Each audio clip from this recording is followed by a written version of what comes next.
Bonjour et bienvenue tous dans cette nouvelle entrevue. Alors aujourd'hui, on a le plaisir et l'honneur de recevoir Harold Page. Harold, bonjour.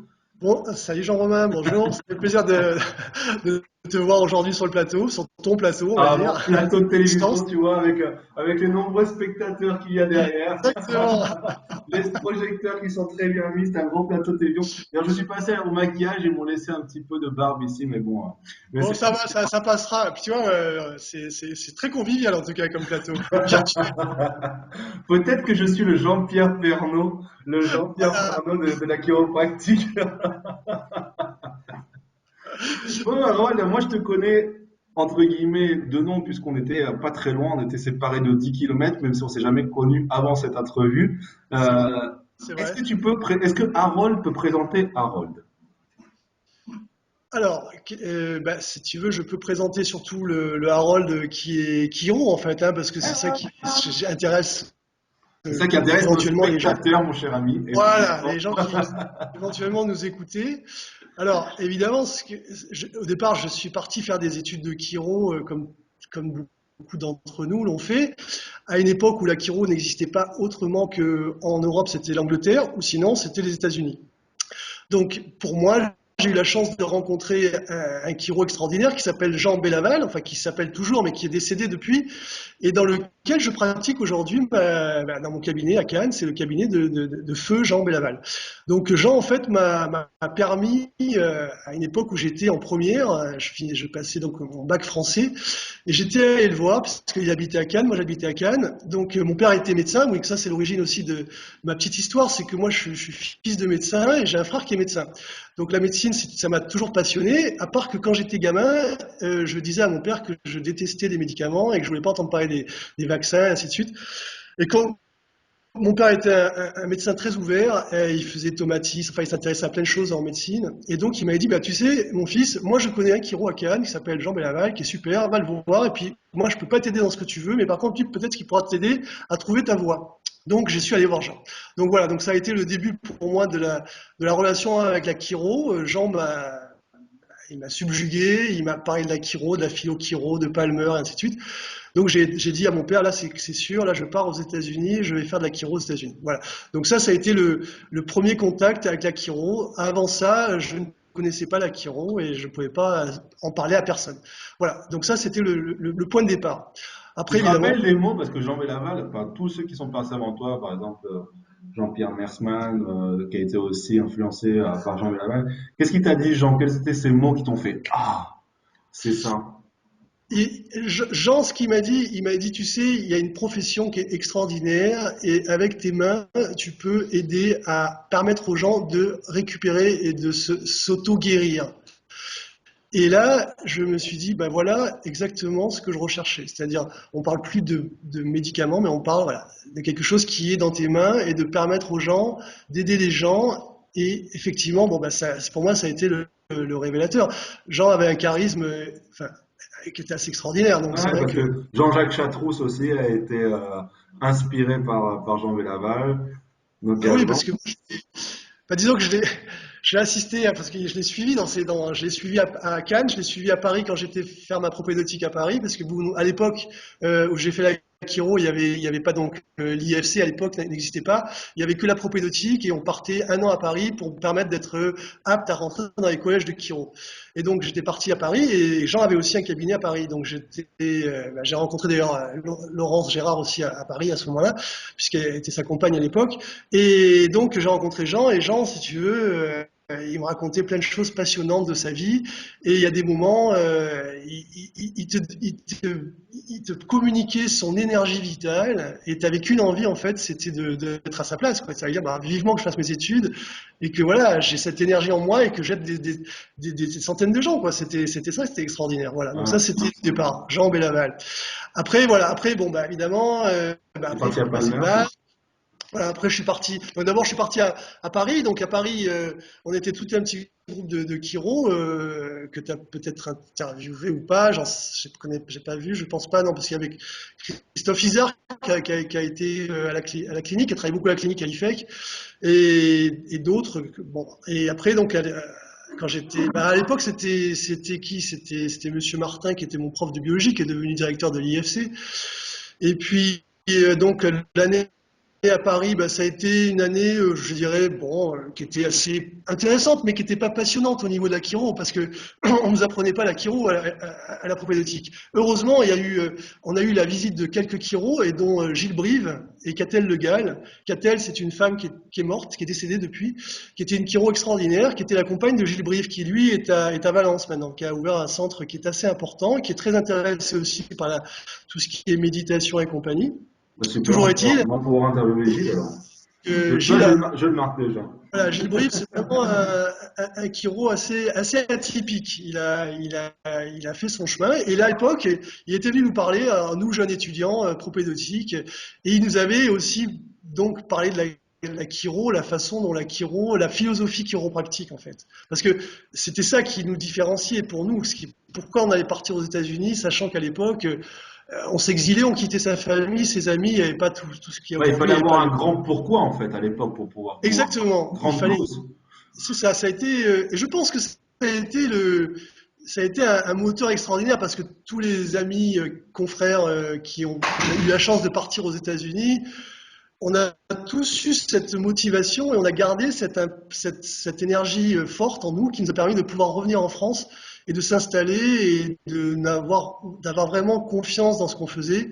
Et ça nous a vraiment, je dirais, guidé tout le long de notre profession. Et on avait toujours cette énergie entre nous. Je vois par exemple Serge Chiche, que j'ai rencontré après aux États-Unis aussi parce qu'il était à Los Angeles à l'époque, justement Marc Tourneur était avec lui, et tous ses copains, tous ses amis de ma génération, on va dire, on a tous eu cette même motivation. On était à bloc, on adorait la chiro, on se voyait, on s'ajustait et après on parlait. Voilà, c'était ça, c'était une grande famille en fait.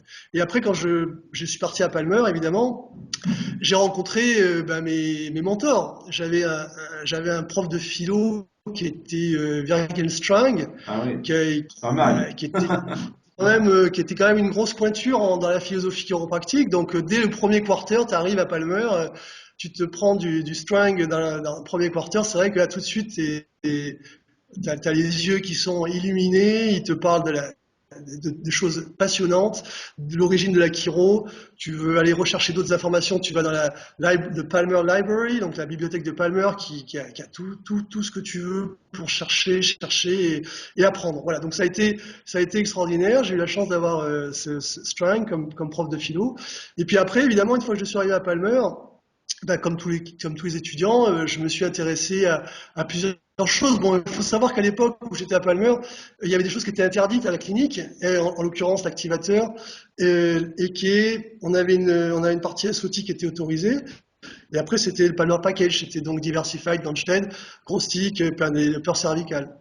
Donc, moi personnellement, c'est vrai quand je me faisais ajuster par des chiros qui faisaient donc du Ganstead, j'aimais bien, mais j'étais pas à l'aise avec ce genre d'approche. Je trouvais ça pour moi personnellement, déjà quand j'étais étudiant, trop violent entre guillemets. Enfin, je sais pas comment le définir. Donc, je me suis tourné tout de suite vers des techniques différentes et je me suis passionné par le kinésiologie. Donc, l'Eke n'était pas enseigné évidemment à Palmer. Il y avait un Eke Club et on avait la chance d'avoir James Turlaker, qui était un diplomate en Eke, qui venait donner les 300 heures d'Eke à côté de Palmer.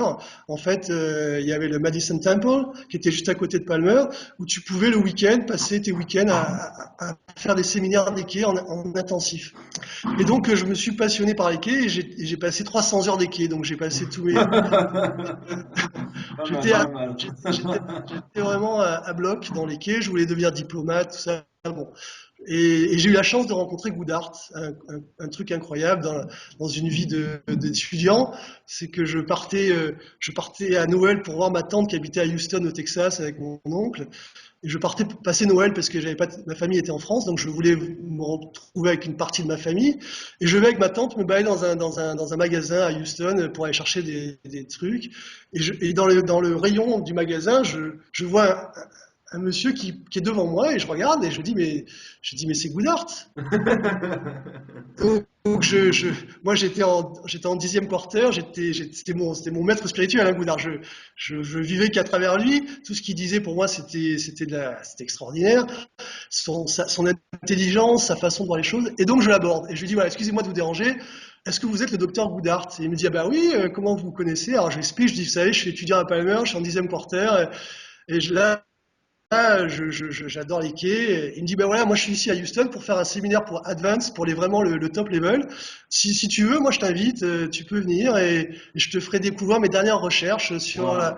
Waouh. C'était assez extraordinaire. Et Donc, le jour de Noël en plus, c'était incroyable. c'était ça, c'était vraiment le cadeau de Noël, tu Une vois. belle synchronicité. C'était la synchronicité. Évidemment, T'as on dit, m'invite, évidemment, t'as dit non? ah bah, évidemment, j'ai dit non. Alors, le matin, j'étais directement au séminaire. Je me souviens toujours, c'était un truc incroyable. Holistic Subluxation. Enfin, c'était incroyable ce qu'il avait dit. Donc, il me présente à toute cette foule de chiro qui était très avancée en équé. Et donc, je me trouvais après avec des postes. On m'avait dit, bah, quand tu gradueras de Palmer, là, en décembre, si tu veux travailler avec moi, il n'y a aucun problème. Voilà, ainsi de suite. Donc, j'étais prêt à faire ma vie aux États-Unis en équé. Et puis après, la vie, on a décidé différemment puisque mon père est tombé malade. Donc, je suis rentré en France et après, ben, il est décédé et donc je suis resté en France et voilà, la vie a continué. Voilà, donc ça pour dire que, en gros, pour revenir à l'historique de la chiro, ça a été Bélaval, après Palmer, enfin Gilles Brive et Catel Le Gall m'ont beaucoup, j'ai beaucoup aimé leur intervention à Paris parce que ça a été quelque chose d'extraordinaire pour moi en tout cas. Après, c'est vrai que ça a été Palmer et les profs que j'ai eu à Palmer qui étaient assez extraordinaires. Les quais, qui a été une grande partie de toute ma formation. Je me suis intéressé à beaucoup de techniques. En tant qu'étudiant, je me suis dit ça coûte pas cher, donc tous les séminaires, je vais essayer de faire le maximum de séminaires. C'est quelque chose que tu conseilles, je suppose, aux étudiants qui nous regardent de faire le maximum. Oui, c'est ce que je conseille vraiment, c'est de pouvoir prendre le temps de faire le maximum de séminaires quand ils sont étudiants, parce que vu le prix qui est donné aux étudiants pour les séminaires, ça vaut vraiment le coup. Une fois qu'on est chiro, c'est quand même plus pareil. Si on veut vraiment se perfectionner dans une technique et qu'on veut vraiment avancer, et que ça demande vraiment un retour vers la technique, c'est quand même important. Surtout des techniques comme Eke qui demandent, ou même Network, c'est pareil. Enfin, je sais pas maintenant, puisque j'ai quitté un peu le monde de NSA, mais je me suis passionné aussi, puisque bon, après, si tu veux, on va parler de la suite de Vas-y, Palmer, mais on bon, continue. Alors après, qu'est-ce qui s'est passé? T'es rentré en France? oui, ben disons qu'après, alors déjà une petite chose quand même, comme je voulais dire, c'est qu'à Palmer, quand tu gradues à Palmer, tu as la chance d'aller dans la maison où BJ Palmer a vécu, c'était Little Bit of Heaven. Et là, il y avait Didi Palmer et BJ Palmer qui t'attendaient, non? Dans les rayons, etc. Non, mais tu Et tu vois leur des as fait, choses. excusez-moi, vous n'êtes pas monsieur Didi Palmer? Ah non, j'ai eu la chance de rencontrer Goudard déjà, c'était pour moi extraordinaire. Donc j'ai eu cette chance-là. Après BJ et Didi, bon ben je me suis baigné, j'ai pas eu la chance de voir leurs fantômes. Mais ceci dit, j'ai vu leur collection de colonnes vertébrales à Ah Palmer ouais, qui sont oui. incroyables. Incroyable. Si un jour tu vas voir les colonnes vertébrales que BJ a gardées de gens, tu vois des colonnes à 90, tu te demandes comment les gens peuvent marcher, enfin des trucs incroyables. Il avait tout gardé, BJ. Et puis dans le jardin de Little Bit of Heaven, je vois ces grands Bouddhas, partout des Bouddhas, et je me dis, mais qu'est-ce qui lui a pris à BJ de ramener des Bouddhas c'est quoi son délire, quoi? Je me dis, oh, quel était, je comprenais pas le sens en fait. Et c'est pour ça qu'après, bah, comme tu peux le savoir, je pratique la méditation puisque je donne des cours dans mon cabinet toutes les semaines, le jeudi soir pour les gens qui sont intéressés, c'est bénévole, c'est gratuit. Et donc maintenant, je comprends mieux pour moi certaines choses que certainement BJ, peut-être, je sais pas, j'ai pas été en contact avec des écrits de BJ qui parlent de la méditation, mais je comprends mieux peut-être pourquoi il était si intéressé par peut-être le bouddhisme dans le sens large. Je parle pas du côté Religieux. religieux du bouddhisme. Dogmatique. Voilà, je parle plus du travail que tu peux faire sur toi en tant que personne intéressée à se connaître, on va dire. Et la méditation peut en faire partie. Donc ça, c'est une parenthèse qui m'avait interpellé donc quand j'ai fait mes études, à la fin de mes études, je veux dire, quand j'étais devenu jeune chiro. Puis voilà. Puis après, après je suis rentré en France, donc. Et là, alors oui, il y a une petite parenthèse que je voudrais dire aussi, c'est qu'à la fin de mes études, j'ai eu la chance de rencontrer un chiro que tu as interviewé avec sa femme, qui était devenu un ami, c'est Marc Jublin et Patricia. Marc et Patricia Jublin. En fait, on s'est rencontrés, moi je finissais, j'étais en 11e quarter, en 10e quarter, et eux, ils arrivaient de France, enfin d'Europe, puisqu'ils travaillaient en Italie à l'époque, Marc, à Turin. Et il voulait revenir aux États-Unis pour exercer aux États-Unis. Donc, il repassait des state boards. Et donc, il était venu à Palmer pour se remettre au goût du jour, on va dire, pour les boards. Et donc, on s'est rencontrés, puisqu'on n'était pas beaucoup de Français. Moi, j'étais le seul Français de ma promo. Et on a commencé à discuter. On s'est beaucoup apprécié. Moi, on s'est ajusté, évidemment. Et on s'était dit avec Marc, tu sais, ce serait super sympa un jour qu'on travaille ensemble, parce qu'on a la même façon de voir les choses. Et puis, bah, donc ça, c'est un petit détail. Mais après, Marc est resté aux États-Unis. Moi, je suis rentré en France. Et quelques temps après, un an plus tard, Marc m'appelle et il me dit, tu sais, Harold, je suis revenu en Europe et je suis en Italie. Si tu cherches du boulot, moi, je peux te proposer du travail à Turin. Je lui dis, bah, c'est super. Et donc, grâce à Marc, j'ai travaillé à la chirothérapie, qui était à l'époque deux centres. Il y avait deux gros centres à Turin. Il y avait la Chiros, qui avait été ouverte par Richard Castellani, qui est un super chiro, vraiment avec qui j'ai travaillé à la Boca. Et un autre centre qui s'appelle Chirothérapie, qui était tenu par Jean-Michel Sabourdi, qui est un autre ami et confrère. Et donc moi j'étais salarié de la chirothérapie. On travaillait 2 jours par semaine et on voyait à peu près 80-90 personnes par jour. Donc ce qui fait que quand tu commences à Donc exercer tu, et que donc, tu faisais Cannes, Turin, tu faisais je deux faisais jours à 4. Turin et ensuite tu continuais sur Voilà, Cannes, hein. c'est-à-dire que je voulais commencer à travailler à Cannes, donc j'ai eu la chance d'avoir justement Richard Castellani qui était à la Boca à l'époque, qui m'a dit Harold, si tu veux, moi à la Boca, j'ai mon cabinet, mais j'y suis vraiment en coup de vent, j'y suis une demi-matinée le samedi. Si tu veux, le reste du temps, tu peux occuper le cabinet, on s'arrangera avec une rétrocession d'honoraires, enfin voilà. Et je lui ai dit, bah, moi, ça me va tout à fait, Richard. Donc, moi, je vais faire Turin 2 jours et la Boca le reste de la semaine pour commencer à avoir un cabinet où je puisse avoir mes propres patients. Et donc, j'ai fait ça pendant 3 ans et demi. Donc, je tapais la route Mais pendant trois c'est ans et quand demi. même 3 heures et demie de route et à l'époque c'était à mon avis un peu plus parce que Ah, c'était une aventure, hein, c'était une aventure, mais mais en il y a quelle heure pas de mal de. chevaux? Ah, ouais, non, j'avais une Renault 5.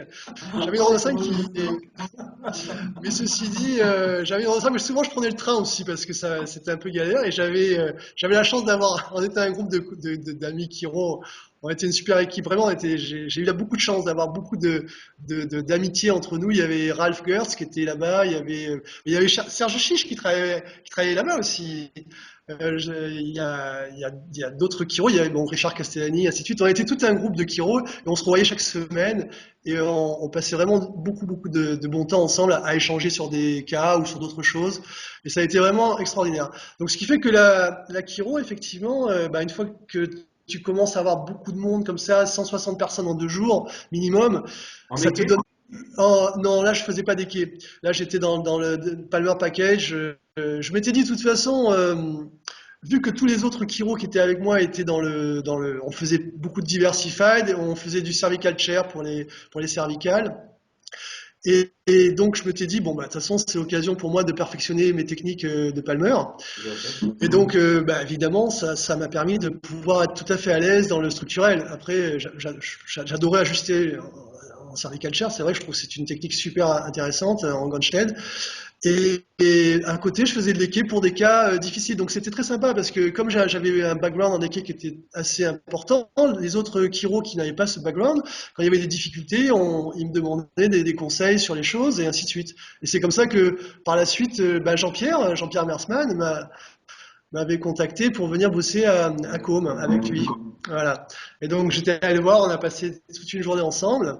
Et puis, à sa grande déception, j'avais décliné son invitation et sa proposition parce que je voulais continuer à faire mon petit chemin et j'avais dit, tu sais, Jean-Pierre, je préfère un jour travailler pour Harold Fage plutôt que de travailler pour quelqu'un comme toi qui a une aura extraordinaire et c'est top ce que tu fais et j'apprécie, c'est un grand chiro, Jean-Pierre. il m'a apporté beaucoup en équé sur les tests, tout ce qu'il a fait. Enfin, il n'y a rien, il n'y a pas besoin d'en parler. Tu as déjà fait une interview sur lui qui est extraordinaire. Mais Jean-Pierre, donc voilà, ça reste quelqu'un pour moi que j'apprécie beaucoup. Et donc on a continué à s'échanger des patients. Avec son frère Ignace était avec moi à Palmer, donc Ignace de temps en temps vient me voir à Cannes. Il est venu il n'y a pas très longtemps se faire ajuster quand il était venu. Et voilà, donc bon après l'Italie, ben, ça a été une période donc d'apprentissage, de connaître, apprendre beaucoup, voir beaucoup de monde pour pouvoir être compétent et avoir confiance en soi, de se dire bon finalement maintenant je suis chiro, mais de quoi bon on m'a dit que je pouvais faire ça et ça, mais vraiment est-ce que je suis capable de le faire quoi? Et quand tu vois beaucoup de monde, que tu vois beaucoup de pathologies, bah, évidemment tu prends de Est-ce que l'assurance. tu as une histoire d'un patient qui t'a en tête, une transformation d'un patient qui a eu lieu? Ben, disons que je dirais que j'ai une histoire, je dirais que j'ai une histoire pour moi-même en fait qui m'a vraiment sur les patients, oui, je peux en donner, mais c'est pas pour parler de moi, mais c'est que j'ai été confronté à une histoire assez incroyable. C'est-à-dire que on devait partir avec Ralph et d'autres amis. Mon copain Ralph Gers, qui était avec moi, qui est chiro, maintenant qui est à Malaga en Espagne, qui était avec moi à Palmer, qui travaillait donc à Turin à l'époque, entre autres. On devait partir faire un, un voyage en bateau avec d'autres copains dans les îles grecques, dans les Cyclades. Et juste avant de partir, euh, euh, je tombe sur des compléments alimentaires qui étaient périmés.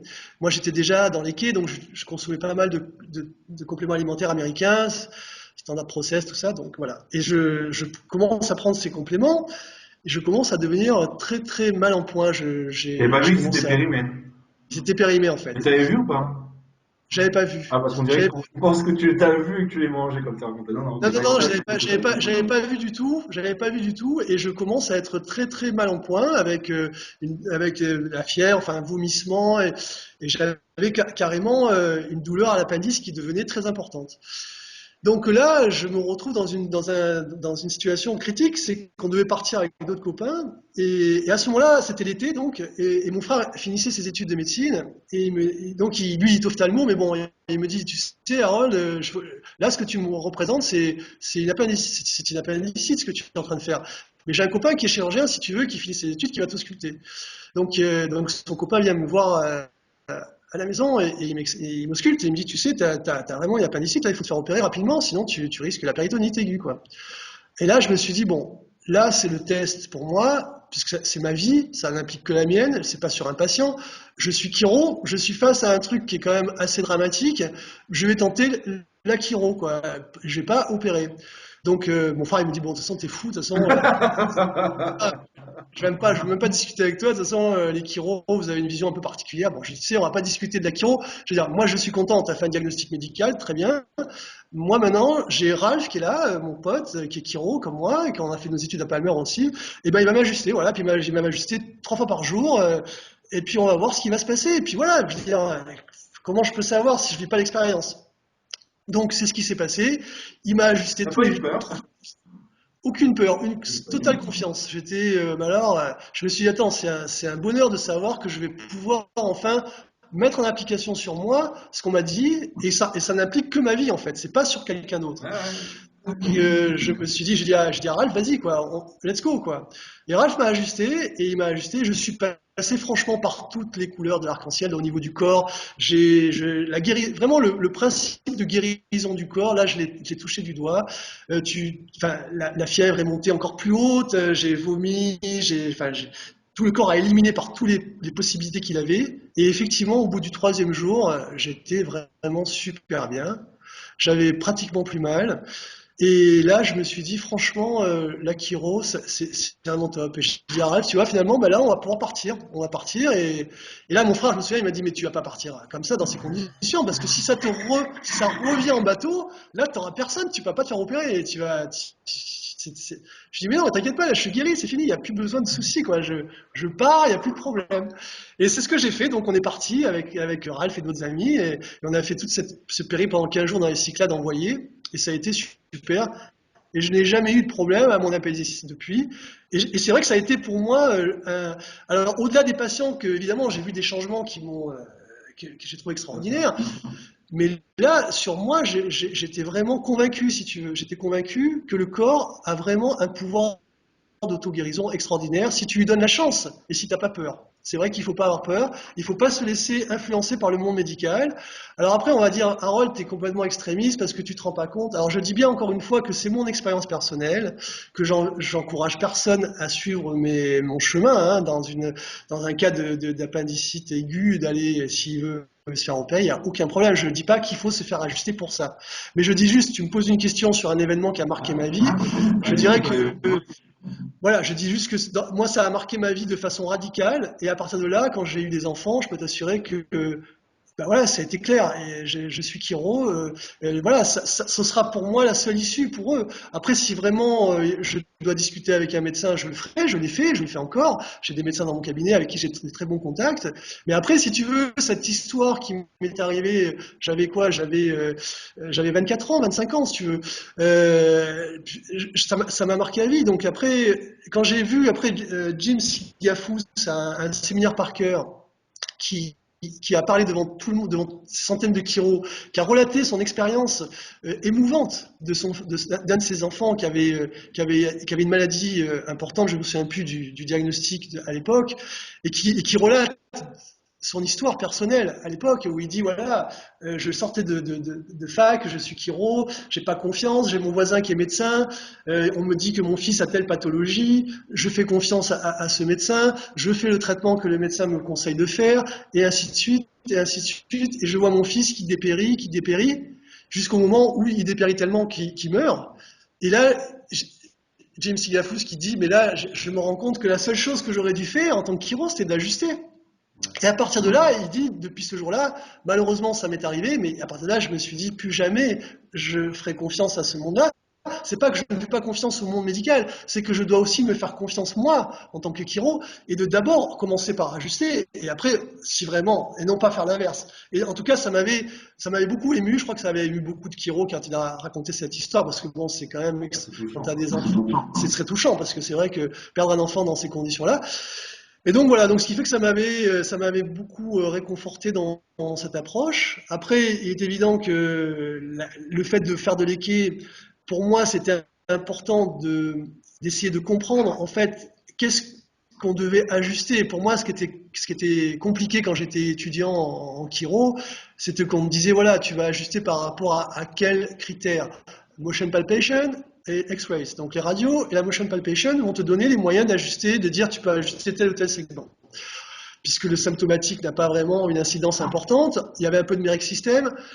Et je me suis dit finalement, est-ce que je suis certain que c'est le bon segment que je dois ajuster? Voilà. Donc si tu veux, l'équé a été pour moi un moyen de me renforcer pour pouvoir savoir si c'était vraiment ça que je devais faire, est-ce que je devais vraiment faire ça? Et le fait de pouvoir avoir un système en biofeedback m'a beaucoup aidé dans la confiance que j'avais de me dire bon bah là c'est vraiment ça qu'il faut faire et c'est pas forcément ce que je pense qu'il faudrait faire moi intellectuellement. C'est le corps qui me donne l'information. Donc c'est vraiment ce que la personne a vraiment besoin. Et c'est vrai qu'à partir de là, l'équé m'a beaucoup apporté, puisque j'ai utilisé évidemment le triangle de la santé de Goodhart avec structure, chimique, émotionnelle.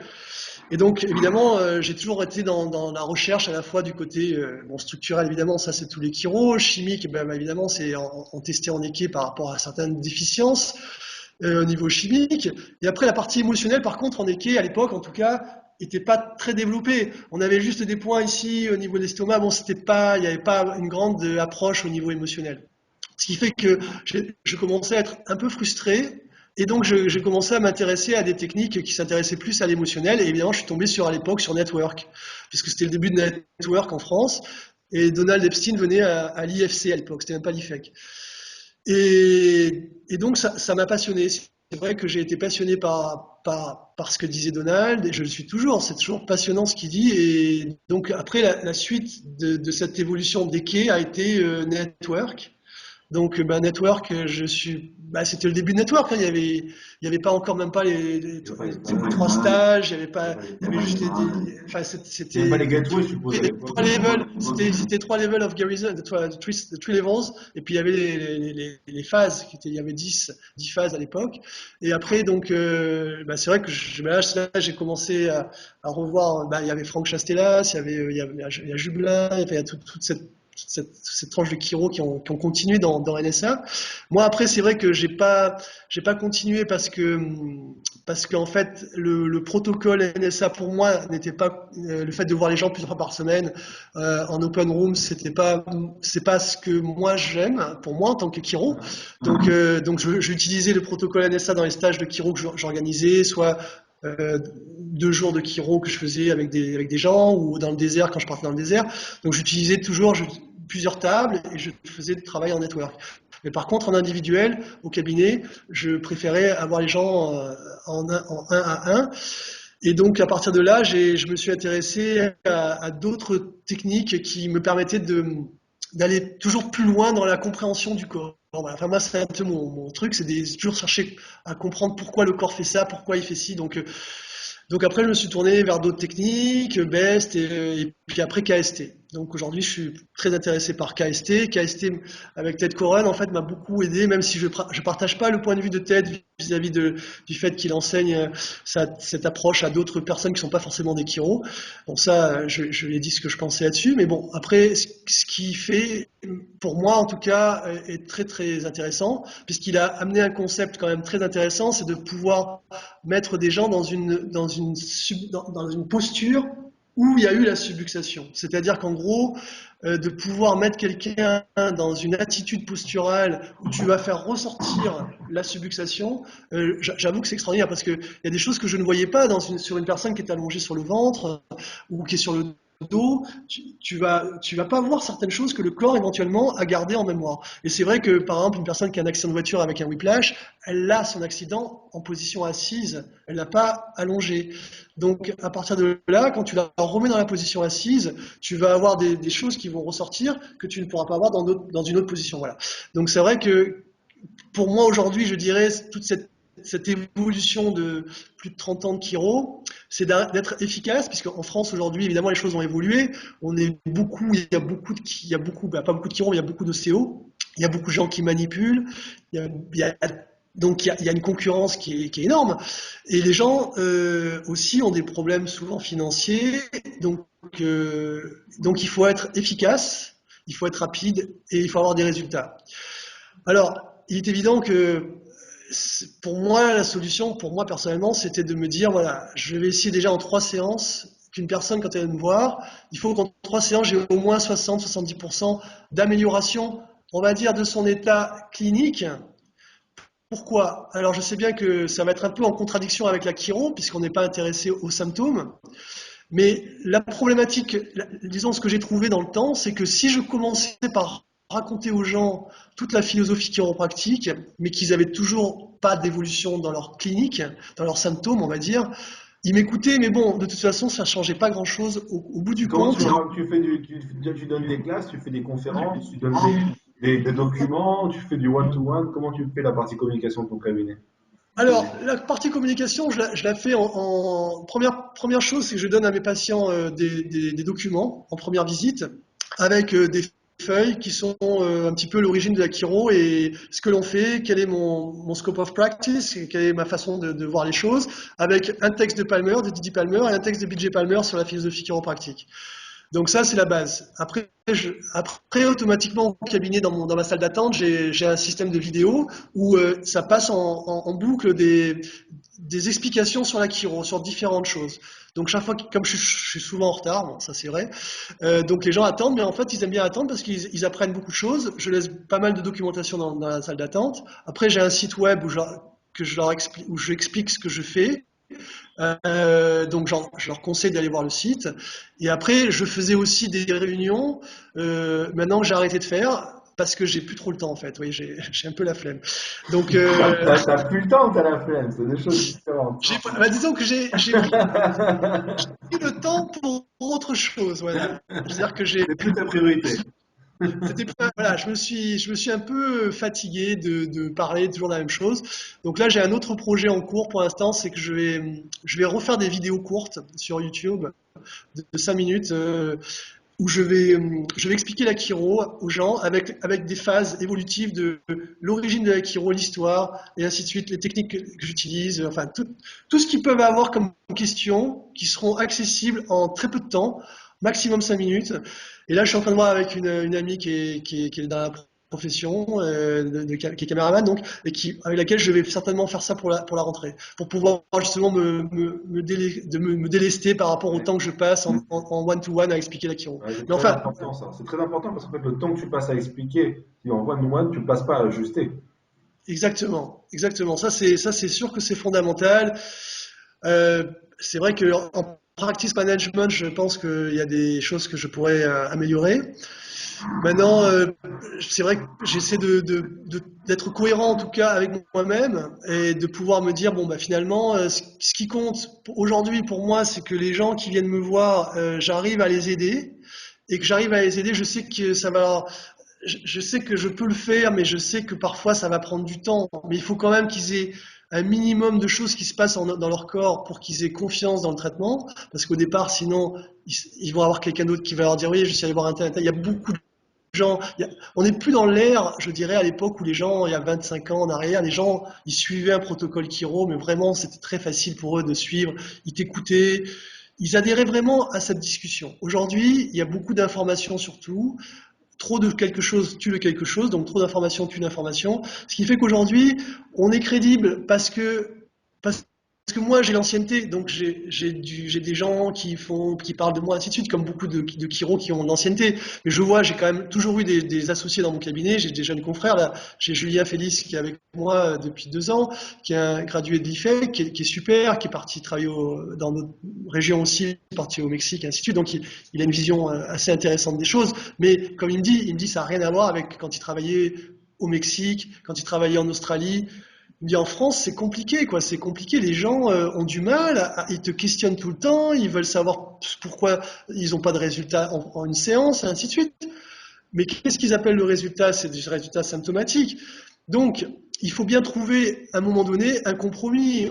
On est dans une situation en France où les gens, c'est pas l'Italie. Moi, j'ai travaillé en Italie aussi, et je peux te dire que c'était différent. Les gens sont en Espagne, je pense que d'après ce que, je sais pas, ton expérience personnelle et d'autres amis, confrères qui sont en Espagne depuis un certain temps, et qui ont travaillé en France, Serge a travaillé en France aussi, Bruno Valette qui est aussi à travailler en France, ils peuvent me dire, ils me disent la différence que c'est par rapport à la France. La France, c'est vraiment un pays pour un chiro, il faut vraiment avoir les reins solides. Il faut pas, il faut répéter, répéter. Il faut tout le temps.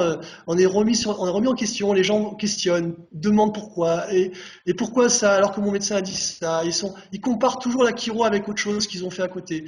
Ils ont du mal à entendre ce que tu leur dis, ils ont du mal à adhérer. Donc je me suis dit finalement, quel est le problème? Le problème, c'est que le système dans lequel on évolue en France est un système 100% allopathique, dans lequel la chiro, quelle est la place de la chiro dans l'allopathie? Elle n'existe pas. Donc il faut créer un autre environnement et se baser sur ce qui nous rapproche dans l'environnement par rapport au fait que les gens vont pouvoir nous écouter au moins le temps qu'on avance. Moi, j'ai choisi 3 séances pour pouvoir avancer, pour pouvoir être crédible. Donc, je leur demande de me laisser le temps d'avancer pendant 3 séances. Et après, je leur dis, voilà, on va se revoir. Et là, si ça va pas, s'il y a quoi que ce soit, on va réévaluer votre problème. Et si vous nécessitez d'autres soins ou d'autres thérapeutes, on fera en fonction. Et par contre, pendant ces 3 séances, je vous demanderai juste de me laisser faire et de me tenir au courant de ce que vous avez vécu dans votre corps, mais de ne pas me questionner pourquoi ci, pourquoi ça. Donc j'ai trouvé pour moi ce compromis-là qui me va, puisque ça me permet justement d'avoir ces 3 séances où les gens sont tout à fait dans l'acceptation de me suivre, on va dire entre guillemets, et voilà, de me faire confiance. Voilà. Mais à partir de là, évidemment, le but, c'est que je les amène dans du preventive care, donc dans une maintenance care, pour qu'ils viennent après éviter de revenir dans la crise. Mais tout ça, évidemment, pour emmener les gens dans cette dynamique-là, il faut d'abord que j'ai évidemment un résultat. Et le résultat, en tout cas pour moi en France, j'ai pas trouvé d'autre moyen, personnellement, que d'amener un changement aussi symptomatique. Alors, c'est peut-être un petit peu à l'encontre de la philosophie chiropractique de parler de symptômes, certes, je suis d'accord avec ça, mais je sais que pour moi, en tout cas, ça m'a permis de pouvoir dire aux gens, voilà, moi je fais autre chose que ce que vous avez appris, voilà ce que je fais, vous n'avez aucune idée de ce que je fais, c'est normal, c'est comme si je vous parle d'un pays dans lequel vous n'êtes jamais allé. Maintenant, moi je suis là, d'un point A à un point B, c'est moi qui veux vous conduire de ce point A à ce point B, je suis le capitaine à bord, donc il y aura une direction qu'on va prendre, vous allez devoir me faire confiance. Une fois qu'on sera arrivé au point B, si ça vous plaît, on continue, si ça vous plaît pas, il n'y a pas de problème, vous pouvez aller voir quelqu'un d'autre, il n'y a aucun souci. Mais par contre, entre le point A et le point B, je voudrais juste de me laisser conduire le bateau, on va dire comme ça. Et donc cette explication-là, ils la comprennent. 3 séances pour eux, ça va. Ils me disent c'est bon, on part pas dans 25 séances, on part pas dans 30 séances, on n'est pas avec un kiné qui va vous donner 25 séances de rééducation. Donc pour moi en tout cas, ça fonctionne bien comme ça. Et c'est vrai que le fait de pouvoir chercher des techniques aujourd'hui comme KST qui sont très précises et qui me permettent d'avoir des résultats, mais vraiment, pour moi, très rapides sur certaines choses. Après, bah, évidemment, les gens, je peux les envoyer. Une fois ils ont un changement, après, ils vont m'écouter. Et là, je leur dis, voilà, maintenant, je vais vous expliquer vraiment ce que c'est la chiro. En fait, c'était vous amener à vous sortir de la problématique. Mais maintenant, la chiro, c'est aussi tout ça. Donc maintenant, il y a une intelligence dans votre corps qui s'appelle l'intelligence innée, ainsi de suite. Et toute la philosophie chiropractique, là, je la balance. Tu leur expliques l'intelligence innée, ces concepts-là, subluxation, intelligence innée, etc. Subluxation vertébrale, qu'on fait des ajustements et pas des manipulations, et ainsi de suite. Donc ça, évidemment, ça fait partie pour moi du quotidien. Mais ça devient vraiment, ils l'entendent qu'à partir du moment où j'ai déjà passé vraiment mes 3 séances, en règle générale. Après, il y en a d'autres qui sont déjà ouverts à ça avant. En tout cas, pour moi, les patients les plus difficiles, c'est les patients de chiro. Les patients de chiro, c'est très compliqué parce qu'ils sont allés voir un chiro qui est top, qui fait quelque chose qui est top. Et toi, tu arrives et tu fais quelque chose qui est complètement à l'opposé de leur chiro qu'ils adorent. Et toi, tu arrives et tu dis, ben non, moi je suis désolé, je n'utilise pas du tout la même technique. Ah, alors bon, ben, je ne sais pas si c'est possible. Alors, et c'est vrai que, donc, soit la personne, tu lui dis, ben, si vous cherchez vraiment quelqu'un qui vous fasse, je sais pas, telle technique, allez-y, il y a d'autres confrères et des consoeurs qui sont super bons là-dedans, allez-y, vous serez certainement très content. Et c'est vrai que les patients les plus compliqués, pour moi, ça a été les patients de chiro. Pour le reste, ben, il y en a qui sont crédules, il y en a qui sont sceptiques. Bon, ben, c'est normal, hein, ils savent pas où ils mettent les pieds. Mais petit à petit, ils adhèrent pas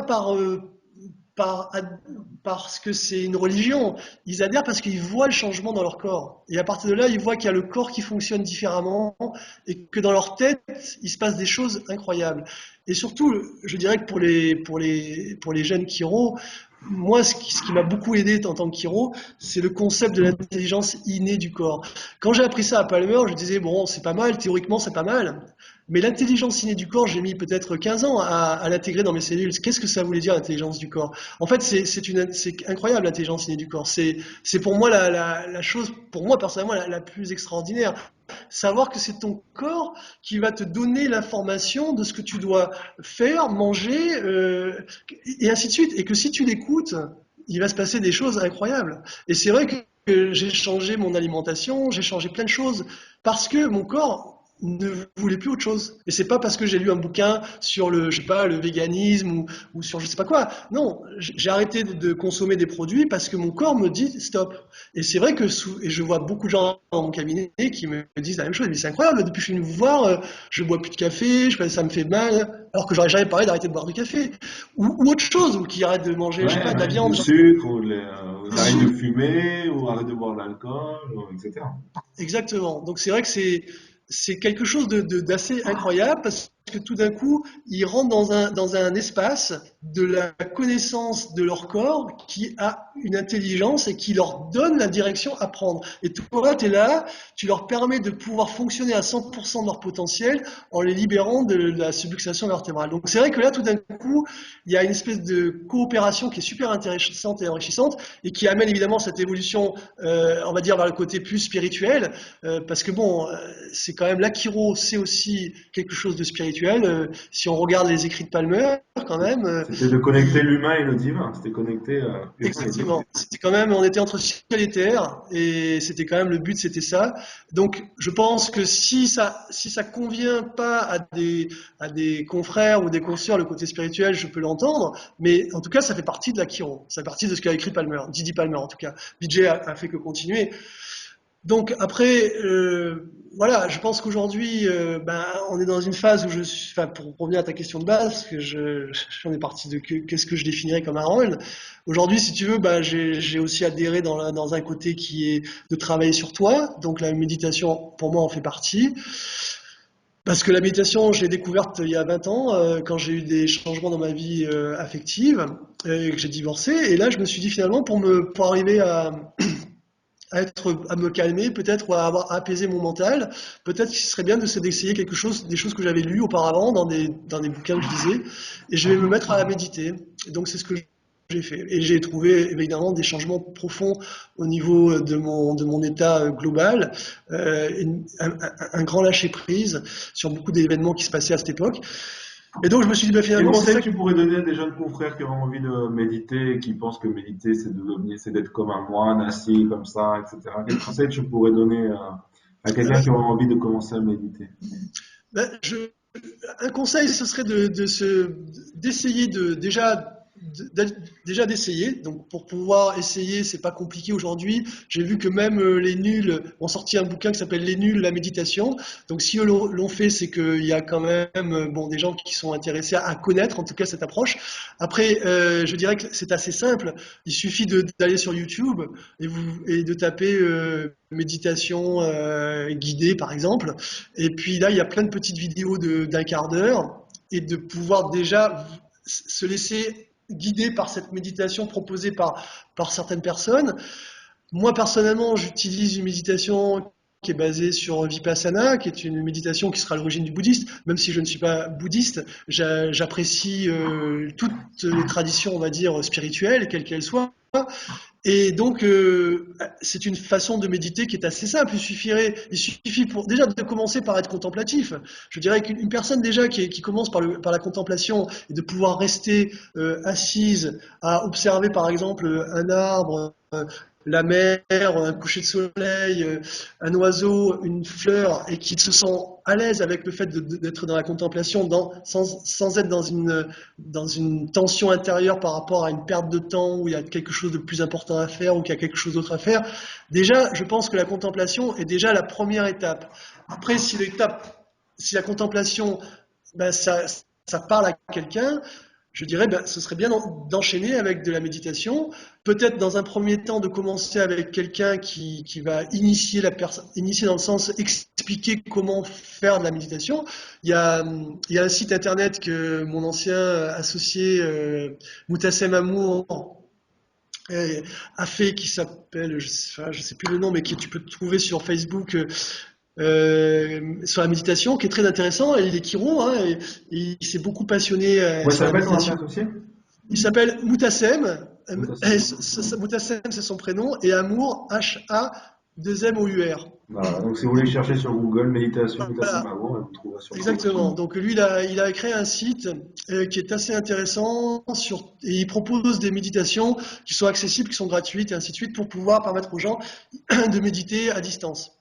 Il avait fait, à l'époque, je sais pas si tu t'en souviens, il avait fait un petit magazine pour la Kiro qui s'appelait Vibe. Ça me dit quelque V-I-B-E. chose, ouais, je devais être en quatrième année, ça devait être Voilà. un bon moment, c'était entre Il avait, 2006 et 2007. Ouais. il avait fait ce petit magazine et il avait proposé de le donner, enfin, de le faire passer par rapport à l'AFC. Mais à l'époque, l'AFC trouvait que c'était trop vitaliste déjà. Parenthèse fermée. Donc, ceci dit, la méditation, pour revenir à la question, je dirais que c'est bien de commencer déjà au moins par un quart d'heure de méditation. Si la personne a l'occasion moi je propose aux gens dans mon cabinet de venir le jeudi soir pendant 1 heure, parce que en groupe, tu as une synergie de groupe qui permet aux gens qui sont néophytes de pouvoir bénéficier du groupe. Donc, ils vont pouvoir passer 45 minutes, 1 heure à méditer, alors que ce serait impossible pour eux de passer 1 heure dans le silence. Parce que moi, je fais des méditations qui sont silencieuses, qui ne sont pas L'idée? guidées. Mais donc, ça permet aux gens de se dire, voilà, j'ai vécu une expérience qui est assez incroyable, c'est que j'ai déjà vécu 1 heure de méditation. Après, j'en dis, une fois que vous avez ça dans votre référentiel, vous avez 1 heure, vous pouvez faire 10 minutes. Quand vous avez fait beaucoup, vous pouvez faire beaucoup moins. Mais au moins, vous l'avez déjà vécu. Il faut avoir vécu l'expérience pour que les gens après puissent continuer à être intéressés par cela. Donc, ce qui fait que moi, voilà, je dirais aux gens aujourd'hui, vu toutes les recherches qui sont publiées aujourd'hui sur la plasticité du cerveau, que ce soit par Mathieu Ricard, que ce soit par Deepak Chopra, il n'y a pas un magazine aujourd'hui qui ne parle pas de la méditation, que ce soit des magazines comme Le Point, comme l'Express, comme enfin Oui, Life. c'est un mot qui est vraiment rentré dans notre société, hein, tu vois. C'est la méditation, ce qu'on appelle pleine conscience aujourd'hui. Et justement, tu as un rituel, toi, avant de commencer pour le matin? Oui, ben moi j'ai une hygiène de vie, on va dire, qui est la mienne. C'est que je me lève le matin tôt pour pouvoir commencer à méditer. J'essaie de méditer 1/2 heure le matin. Après, je fais des exercices j'utilise les 5 tibétains. Ce sont des exercices de yoga qui ont été définis à une époque par Pareil, hein, des, vous pouvez chercher sur YouTube, il y a une très bonne vidéo d'ailleurs, voilà, expliquer les sur 5 les types, hein. Ouais. 5 tibétains, voilà, exactement. Et puis après, après donc, après ça, bah, je prends mon petit déjeuner et puis je pars au cabinet. Donc je prends à peu près 1/2 heure, 3/4 d'heure facilement pour me préparer le Pourquoi matin. tu te lèves le matin, Harold? Pourquoi tu vas, Pourquoi, pourquoi tu te lèves? Pourquoi tu vas à ton cabinet? Pourquoi t'ajustes? pourquoi je me lève? Pourquoi? Ben, je me lève d'abord parce que j'aime la vie déjà. Déjà, je crois que si je suis chiron au départ, c'est parce que j'adore la vie. Depuis que je suis gamin, j'adore, j'ai une grande joie de vivre. Donc, me lever le matin, c'est déjà extraordinaire de pouvoir aller maintenant en tant que chiron depuis tant d'années. C'est d'aider des gens et de voir des gens, rencontrer des gens et les aider dans leur démarche. Donc, je me lève le matin, déjà parce que la vie pour moi est une aventure, donc chaque jour est un jour différent. Et puis après, ben, je sais que je vais rencontrer des gens dans mon cabinet et je vais pouvoir partager des gens, des moments avec des gens qui ont des difficultés et je vais faire au mieux pour les aider. Donc ça, c'est quelque chose pour moi de passionnant. Après, il est évident que j'avance en âge aussi et que je travaille que 4 jours par semaine. Parce que au bout de 4 jours, j'avoue que là, je sature maintenant. J'ai besoin, j'ai besoin de mes 3 jours pour me ressourcer derrière et de prendre le temps d'être à l'extérieur. Voilà. Donc, pour répondre à ta question, je me lève le matin parce que d'abord, j'aime me lever le tôt, j'aime me coucher tôt et voilà, j'aime la vie et j'aime voir les gens aller mieux dans mon cabinet quand ils viennent me voir. Et comment, Voilà. tu te lèves parfois le matin, c'est difficile, ou est-ce que tu te lèves tous les matins et tu as envie d'aller à ton cabinet? Ouais, non, c'est pas tous les jours facile. Je dois dire qu'il y a des moments où j'ai un peu plus la flemme. Hein, ça, je vais pas dire que c'est pas la vie, elle est pas linéaire, elle est quantique, ça fluctue. Donc il y a des moments où je suis un peu plus fatigué, surtout si Comment tu j'ai. te recentres dans ces moments-là? Ben, j'accepte déjà première chose, c'est que j'accepte mon état. C'est-à-dire que je cherche pas à changer l'état, je cherche à l'accepter et à remercier la vie de me faire vivre cette expérience. On va dire comme ça. Donc une fois que j'ai accepté cela, j'essaie de voir si en moi déjà je retrouve ma joie de vivre spontanément. Si je ne l'ai pas spontanément, ben, quand j'arrive au cabinet, je m'ajuste déjà personnellement, parce qu'en KST l'avantage c'est que tu peux t'ajuster avec l'arthrostime. Donc ça c'est quand même c'est un grand bonheur de pouvoir s'auto-ajuster, bon, hein, parce qu'on n'a pas toujours un chiro à disposition. Donc ça, et puis ben après je médite souvent le soir, après mon cabinet, pour pouvoir me recentrer si j'ai une grosse journée, si j'ai été un peu plus tendu. Entre midi et deux aussi, je prends le temps de me ressourcer souvent. J'ai un appareil qui s'appelle le Terragem, qui travaille avec des cristaux, avec des pierres précieuses, et des champs magnétiques pulsés, que j'utilise par exemple sur la rate, sur le pancréas, enfin sur des points d'entrée énergétiques avec des pierres précieuses comme le diamant, la citrine, enfin des pierres qui me permettent de pouvoir. C'est des Anglais qui ont mis ça au point, c'est utilisé dans des centres holistiques que tu peux avoir aux États-Unis ou en Angleterre. Et c'est des appareils. Le Terragem, c'est un appareil qui est assez extraordinaire pour ça. C'est qu'on travaille avec des champs magnétiques pulsés avec des pierres précieuses. Donc c'est vraiment, voilà, c'est une façon de faire circuler l'énergie dans ton corps. Donc voilà, ça c'est un petit plus que je fais. Et puis parfois, si vraiment j'ai perdu ma joie de vivre, et ben là, je vais essayer d'aller chercher en moi, voilà, qu'est-ce qui se passe, voilà, qu'est-ce qui se passe réellement. Et à ce moment-là, ben, souvent, c'est en méditant que j'arrive à Oui, retrouver ok. cette joie de vivre. Voilà. Donc c'est un travail personnel, on va dire. Comment tu vois la vie de notre Donc profession? Et on terminera sur cette question, ça fait une belle heure qu'on est ensemble, t'as vu que le temps passe vite quand même. Comment tu vois l'avenir de notre profession, Rome? Que l'avenir de notre profession, euh, alors, ben, c'est-à-dire que là, Attends, t'en enlèves tes... je vois l'avenir de notre profession. Je pense qu'il va falloir qu'il se passe quelque chose. Je, je pense que l'avenir, en tout cas politique de notre profession, il nécessite un changement radical. Je pense que Harold, l'avenir de notre profession en France, en tout cas, l'avenir de notre profession Harold, dans le monde, je te coupe parce que... je Harold, pense. Harold, ça a lagué, ça a beaucoup, beaucoup lagué. Parle un petit peu là. Là, je dirais Voilà, c'est bon. Alors, je vais te reposer la question, parce qu'en fait, il y a vraiment eu un moment où il n'y avait plus d'audio, vidéo, etc. D'accord? d'accord. D'accord, Harold, ça fait 1 heure qu'on discute ensemble, une belle heure. Tu vois, ça passe vite le temps. Et on va terminer cette entrevue sur l'avenir de notre profession. Comment tu vois l'avenir de notre profession? Alors, comment je vois l'avenir de notre profession au niveau mondial, au niveau français, au Les deux. niveau des deux? Les deux, mon Alors, capitaine. d'accord.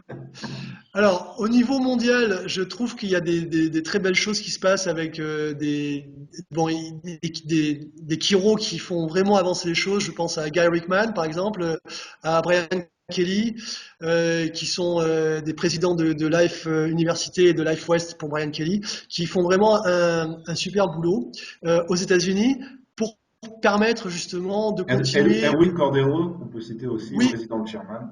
c'est exact, pardon, parce que je j'ai pas eu l'occasion de le rencontrer, donc c'est vrai que je l'ai zappé, mais c'est tout à fait, Ah, t'as tout à fait autant pour moi. Et effectivement, ces personnes-là font vraiment un travail énorme.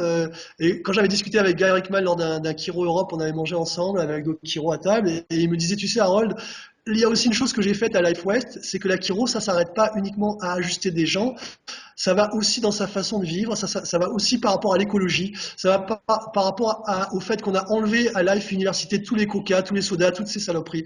On propose du bio, on fait en sorte que les étudiants vivent dans des habitations écologiques. Donc si tu veux, il a une vision qui était congruent. globale. C'est congruent. Et ça, je trouve que c'est quelque chose qui est manquant. C'est-à-dire que la Kiro, on l'a mise dans une petite case qui est juste d'ajuster des gens pour qu'ils soient mieux. Mais pour qu'on soit mieux, il faut qu'on soit mieux aussi dans un environnement.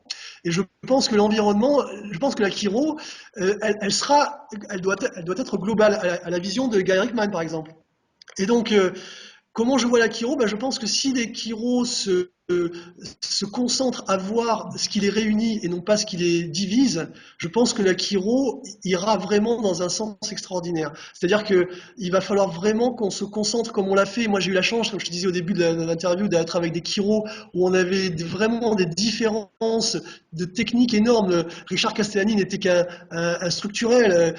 Sabourdi, c'est pareil. Ralph aussi. Ils ajustaient vraiment Palmer Package à 100%. Moi, j'étais équé, j'aimais pas certaines choses en structurel. On était les meilleurs amis au monde et on s'ajustait, on se respectait. On s'est jamais critiqué parce que je faisais du vitaliste ou du mécaniste. Ça n'existait pas chez nous. On était des chiro, on avait une philosophie chiropractique. Et on s'adorait et on doit s'ajuster mutuellement. Donc, je pars du principe qu'il faut vraiment se concentrer aujourd'hui pour que la chiro évolue sur les origines de la chiro. Qu'est-ce que la chiro? Donc, la science, l'art et la philosophie chiropractique doivent être la base. Donc, ça, c'est ce que font ces gens dont on a parlé. Et à partir de là, si les chiros qui sont déjà installés laissent tomber la guéguerre fratricide, mécaniste, vitaliste, straight, mixer, ce que tu veux, et qu'on se concentre sur ce qui nous réunit, eh ben, à ce moment-là, on a un pouvoir énorme.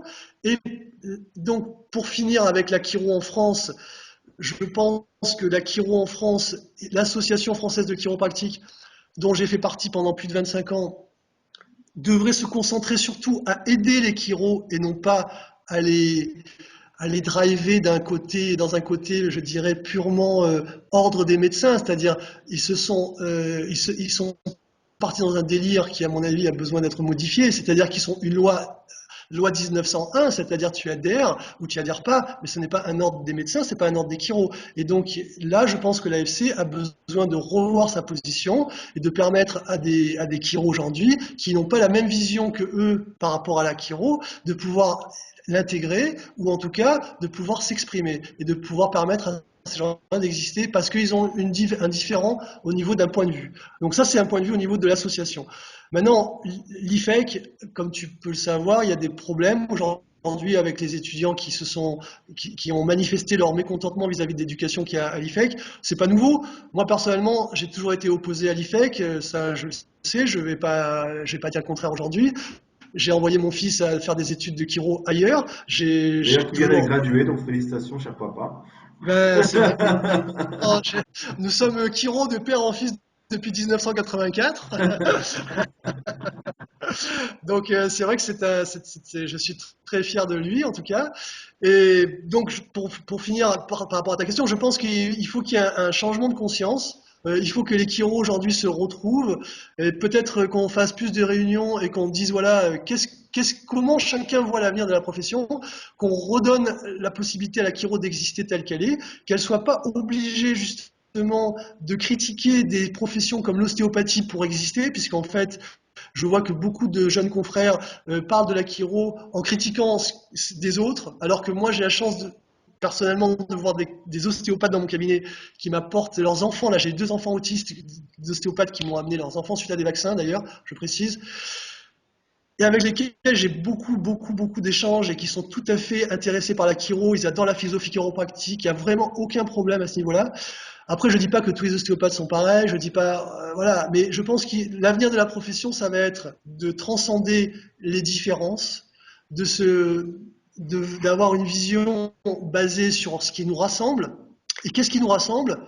Eh ben, ça va être, à mon avis, le fait d'amener les gens à retrouver le pouvoir d'auto-guérison qu'ils ont en eux et de savoir que si on veut vivre à 100% de son potentiel, il faut qu'on sache qu'on vive avec un environnement aussi, et que notre environnement aujourd'hui, pour qu'il soit compatible avec nos cellules, il va falloir aussi s'y intéresser. Ça veut dire qu'il faut aussi penser à ce que l'on mange, ce que l'on boit, et ce qu'on respire. Et des pollutions qui n'existaient pas à l'époque de Palmer, l'électromagnétisme, les pollutions électromagnétiques, les pollutions radioactives aujourd'hui, Fukushima, Tchernobyl, ainsi de suite. Enfin, elles existaient, c'était le début, mais en tout cas aujourd'hui, elles sont quand même présentes. Donc, pour conclure, je dirais qu'il y a un quantum leap qui doit être fait par notre profession et peut-être effectivement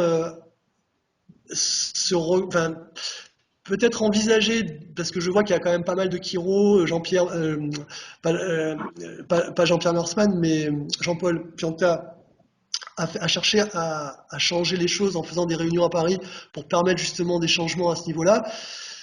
Pour l'instant, je ne sais pas où ça va aller, je sais pas, je vois qu'il y a beaucoup de jeunes chiro qui veulent un changement, mais je pense qu'il y a une lassitude aujourd'hui dans la profession, il y a une lassitude des combats stériles et inutiles, et ça, je suis d'accord avec ça. Après, qu'est-ce qui va se passer? Alors, soit on va se faire phagocyter comme l'ostéopathie l'a été par la médecine, donc, et c'est ce qui nous pend au nez, hein, faut pas se leurrer. Aujourd'hui, on a des décrets certes qui sont ce qu'ils sont, mais on n'est pas, je veux dire, on a des décrets, mais la formation en France, les décrets de formation en France ne sont pas favorables du tout, puisqu'aujourd'hui il y a des portes ouvertes qui sont faites à des professionnels de la santé pour être chiro, avec des passerelles pour les infirmières, les sages-femmes, les kinés, qui est quand même dangereux, parce que, enfin dangereux, pas que c'est pas pour mettre la peur. Bien, ça n'a aucun sens. Je veux dire, si quelqu'un n'a pas en lui la philosophie chiropratique, de toute façon, s'il la vit pas, qu'est-ce qu'il va faire? Il va faire de la manipulation vertébrale. Ce sera un bon technicien. Il n'y a pas de problème. Mais je vois pas trop pourquoi quelqu'un va aller dépenser de l'argent, venir de loin pour voir quelqu'un qui fait la même chose que le kiné d'à côté, qui a fait ça en week-end. Je vois pas trop la différence. En plus, il est remboursé le kiné à 100% par la Sécu. Donc, quel est le problème? Non, il faut être réaliste. Aujourd'hui, on a un système à changer. Les gens n'ont pas les moyens de dépenser énormément d'argent. Donc voilà, l'avenir de la chiro, je le vois très positif parce qu'il y a beaucoup de jeunes qui veulent que ça bouge, et tant mieux. Après, je pense que ça doit passer par il faut agir aussi. Et là, je vois qu'en tout cas pour la France, je vois les États-Unis, ça bouge. En France, je vois pas grand-chose qui se passe, honnêtement, à part, oui, l'IFEC, les étudiants qui bougent, donc ça, bravo, ça, c'est top. L'AFC, je vois pas trop ce qui se passe aujourd'hui, honnêtement. Donc moi, j'en fais plus partie depuis plus de 2 ans. Je n'adhère plus du tout au principe de l'AFC. J'avais proposé aux Kiro qui sont comme moi dans un no man's land de créer quelque chose d'autre qui soit pas en compétition avec l'AFC, mais qui soit en, je dirais, en accord tout simplement avec notre façon de voir la Kiro. C'est-à-dire que si ça n'existe pas, il faut le créer. Et donc, mais ne pas revenir dans des schémas égoïques qu'on a connus parce que l'ANFC a été aussi déstructuré parce qu'on avait des problèmes d'ego à l'époque avec Gruny, et maintenant on est repassé dans des problèmes d'ego avec d'autres personnes. Et c'est toujours pareil, on va mettre quelqu'un à la tête qui va après rentrer dans son ego. Donc il faut structurer les choses différemment, je pense. Il faut créer une association où il y ait plusieurs personnes, où il y ait comme en Suisse, il y ait 7 personnes, et 7 personnes soient là, Un et conseil autant des sages. un conseil des salles, voilà, exactement. Et qui se soit basé sur chacun à son point de vue et chacun a un point de vue identique et c'est pas pyramidal comme c'est le cas à l'heure actuelle. Voilà, ça c'est un point de vue personnel. Je, je pense que peut-être des jeunes confrères dont tu fais partie prendront le relais parce que peut-être que toi aussi tu voudras revenir en France un jour, qui sait. C'est jamais, hein, il faut jamais dire jamais à l'heure actuelle. Je crois. C'est Who pas possible. knows, who knows. Mais en tout cas, Non, mais c'est vrai que c'est important que les jeunes confrères aussi s'investissent bon, au sein des structures qui sont actuellement proposées, politiques et éducatives. Moi, je me suis par exemple investi, je suis dans l'association espagnole Equiro, pas seulement en tant qu'adhérent, mais en tant que président du comité de l'éthique. Pas pour être président, mais justement pour pouvoir avoir la possibilité de faire évoluer notre profession, ou tout du moins pour apporter mon opinion, ma voix un schéma qui, à l'heure actuelle, peut-être, bon, en tout cas en Espagne, ça fonctionne. En France, voilà, il y a peut-être des choses à changer. Pas tout transformer, tout jeter, parce qu'il y a des choses qui sont bien faites. D'ailleurs, j'ai vu un article qui a été récemment publié par l'AFC avec une définition de la chiro qui était très belle, une très belle définition de la chiro, qui parlait super. du pouvoir de guérison du corps, etc. Donc, franchement, bravo à l'AFC pour ça. Après, on sait aussi qu'ils sont dépendants des journalistes et qu'ils font pas tout le temps ce qu'ils veulent. Donc je pense que petit à petit, bah voilà, les choses vont changer, vont évoluer, que tout le monde va mettre un peu d'eau dans son vin Tout à fait. et qu'on va pouvoir se rencontrer sur un point d'équilibre où on va pouvoir faire avancer la profession à travers nos forces et pas nos faiblesses. Bien sûr, je suis tout à fait d'accord avec toi. Je pense qu'il y a des très bonnes choses dans tout. Il n'y a pas de personne qui détient une vérité, ça, on est bien d'accord. Maintenant, le problème pour moi, c'est qu'on a voulu trop se calquer de faire plaisir à un système Ça pour c'est rentrer sûr. dans le système, Ça, c'est alors que sûr. si tu veux, tu avais quand même le New Zealand Report of Chiropractic qui date de 1979, qui avait été fait quand même par des gens très compétents, parce que c'est des médecins et des chiros qui ont quand même, qui ont planché là-dessus pendant des années, pour conclure que finalement, la chiro est une profession à part. Elle n'est pas mieux ou moins bien, elle est à part. Donc, Exactement. on n'a pas à rentrer dans un système Il nous de faut rien. se de s'enlever tout ce qu'on avait de bien pour faire plaisir à un système qui de toute façon ne va jamais te reconnaître. Il ne faut pas que les gens se leurrent. Moi, je suis fils de médecin. Les Moi médecins, aussi, hein. Donc, on est tous les deux fils de médecin. les médecins vont jamais te mettre sur le même pied qu'eux. C'est-à-dire, tu seras toujours pas médecin. Donc, il faut qu'ils arrêtent de croire que parce qu'on va changer, qu'on va devenir copain avec eux, que ça y est, on est médecin. On sera jamais médecin. Et de toute façon, c'est pas le but. On n'est pas médecin, on est chiro. Donc, mais voilà, au moins se reconnaître en tant que tel, ce qui fait qu'on n'aura pas besoin d'être reconnu autant par ce problème de complexe d'infériorité qui émane malheureusement de beaucoup de jeunes confrères parce que ils n'ont pas la possibilité de ressentir cette façon de vivre la chiro qui est passionnante, je dirais. Et c'est ça que moi j'essaie de partager avec des jeunes chiro, c'est d'en redonner cette motivation, de leur dire mais franchement c'est un métier extraordinaire, mais vraiment, voilà, allez-y quoi. Faites 100% de chiro et ne vous préoccupez pas du reste. Maintenant, c'est sûr que, pour revenir à ce que tu disais, je pense que dans l'AFC, il y a des choses très très bien. Ils ont fait un super boulot au niveau politique, tout ça. J'ai pas de, je vais pas je critique pas ça, hein. Ce que je souhaiterais, c'est de voir déjà une séparation des pouvoirs. C'est que l'AFC reste à sa place en tant qu'association avec des chiros qui sont déjà installés et qui aient un mot à dire sur l'éducation IFEC. Alors que là, aujourd'hui, il y a 2 personnes qui dirigent tout. Je trouve que c'est trop de pouvoir à 2 personnes. Voilà, c'est tout. Moi, c'est mon point de vue Ouais, mais personnel. je trouve ça d'accord. Mais de toute façon, que ça soit au niveau de la FC ou de la FEF, quoi. Au Voilà, niveau politique en général, je pense on va arrêter ce système de hiérarchie et on va passer sur un système plutôt horizontal au lieu d'avoir un système exactement. vertical. C'est ça l'évolution de nos sociétés et ça sans problème que ce soit au niveau de la Kiro ou au niveau de la politique de chaque pays. Tout à fait. C'est Harold, ça fait 1h10 qu'on est ensemble, c'est magnifique. J'ai pas vu le temps passer. Personnellement, j'ai pas vu le temps passer, c'était je- magnifique. On je fera peut-être une seconde interview parce on aurait pu encore parler de plein de choses, de ouais, nutrition, on oui. aurait pu parler de vaccins, on Ah aurait pu oui, parler vraiment encore beaucoup de choses. Donc on fera peut-être une deuxième entrevue. On sait jamais. on sait En jamais. tout En cas, tout cas, je te remercie beaucoup d'avoir pris le temps ce matin de nous raconter tout ça, de partager ton expérience, de partager tes connaissances avec ton amour et ta sincérité. Merci beaucoup, Harold. merci à toi. Et puis je te dis à très bientôt. Puis bonne continuation. Ça, Hein, et merci Jean-Baptiste. Je te remercie. ciao. Et bonne journée. Au revoir.